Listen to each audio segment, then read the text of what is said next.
ভাইয়া, তোর এখানে কি? যা ভাগ আমার দরজার সামনে থেকে।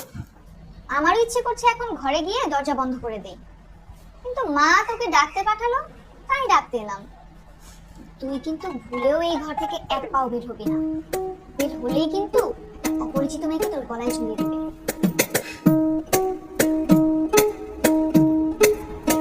কি হয়েছে আপা বলে? কি আর হবে, মা ভাইয়াকে ডাকতে পাঠিয়েছে, আর ভাইয়া বলছে সে নাকি গলায় ধরে দিবে। থাক আপা, ওনার আর তাহলে বিরক্ত করার দরকার নেই। মরার আগে মানুষের বিরক্ত করা উচিত না। আমার জীবনের অনেক ইচ্ছা ছিল একটা ফাঁস নিয়ে মানুষ দেখবো, শেষ পর্যন্ত অনেক ইচ্ছাটা পূরণ হলো। যাই, সবাই একটা খুশির সংবাদটা দিয়ে আসি। ভাইয়া, তুই একটা কাজ কর, গলায় ফাঁস দে।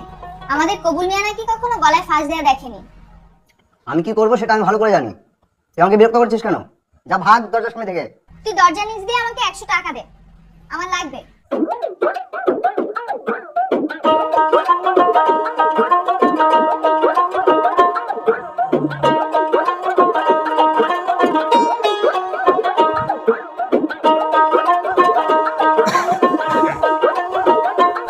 থ্যাংক ইউ ভাইয়া, তোর কিছু লাগলে আমাকে বলিস।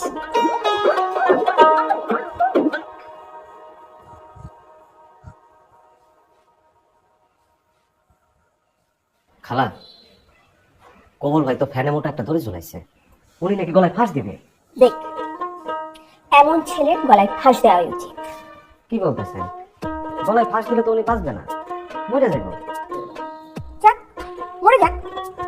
এমন ছেলে বেঁচে থাকা থেকে মরে যাওয়া অনেক ভালো। কথা সত্য বলেছে, যেই ছেলে মেয়ে বাবা মায়ের কথা শুনবো না, তাকে গলায় ফাঁস দিয়ে মরে যাবে ভালো। খারাপ।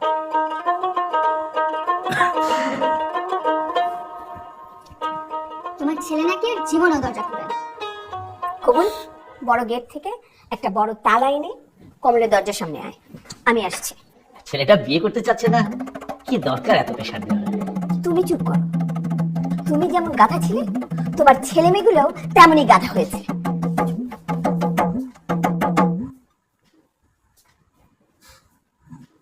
এই চিনি, তোর কি মনে হয় ও দরজা খুলবে?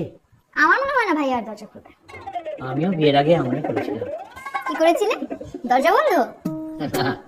খাওয়া দাওয়া বন্ধ করে দিয়েছিলাম, কিন্তু ক্ষুধার সঙ্গে পেরে ওঠেনি, শেষ পর্যন্ত হেরে গেলাম।